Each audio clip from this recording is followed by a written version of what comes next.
আমার নানা, আমার নানার ছোট ভাই। তো উনি হচ্ছে যখন তার মানে যৌবন বয়স, তখন হচ্ছে উনি খেলাধুলা করতে অনেক পছন্দ করতো। তো প্রায়ই উনি হচ্ছে গ্রামের এ পাড়া থেকে ও পাড়ায় ফুটবল খেলতো। তো একদিন কি হলো যে খেলতে খেলতে আসার সময় মানে রাত হয়ে গেল, সন্ধ্যা হয়ে গেল আর কি। তো খেলতে খেলতে আসতেছিল, এর মধ্যে খেলা শেষ করে আসতেছিল, আসার পরে রাস্তা দিয়ে যখন আসছিল, রাস্তার দুই পাশে বাঁশঝাড় ছিল।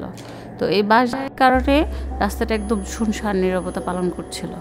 তো বৃষ্টি হয়েছিল এর আগের দিন, তো রাস্তা একটু কাদা কাদা ভাব ছিল। উনি হাঁটতেছিল হঠাৎ একটা ডোবার কাছে গেল, আর এর মধ্যে একটা পেতনি তাকে ধরলো। তার ধরে তার গায়ে সুরসুরি দিতে লাগলো।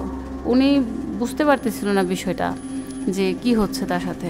তো এখন কি করলো, এক সময় দেখা গেল যে সে সুরসুরি দিতে দিতে ওই ডোবার মধ্যে তাকে ডোবাইতে গেল। তো হঠাৎ করে উনি দেখলো যে ওই পেতনিটার মাথায় অনেক বড় বড় চুল। উনি কী করলো, ওই চুলটাকে মানে ধরে ফেললো মুট করে। ধরার পরে হচ্ছে যে পেতনি একটু দুর্বল হয়ে গেল। হওয়ার পরে বলছে ছেড়ে দিয়ে আমাকে ছেড়ে দিয়ে বলছে, এরকম বলতে লাগলো। তো পরে উনি কী করলো, ওই বাঁশ গাছের সাথে যেহেতু লম্বা চুল, উনি ওই চুলটা বেঁধে শক্ত করে এক দৌড় মারলো। এক দৌড়ে সে বাড়ির কাছে গিয়ে ধম করে ধপাস করে পড়ে গেল।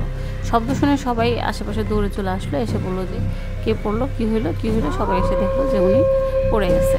পড়ে যাওয়ার পরে সবাই তাকে গায়ে গোসল টোসল করার পরে দেখলো যে না, কী হইলো ঘটনা হচ্ছে যে এই সবাইকে খুলে বললো। তারপরে হচ্ছে যে কিছুদিন পরে উনি সুস্থ হয়ে যায়, এই আর কি।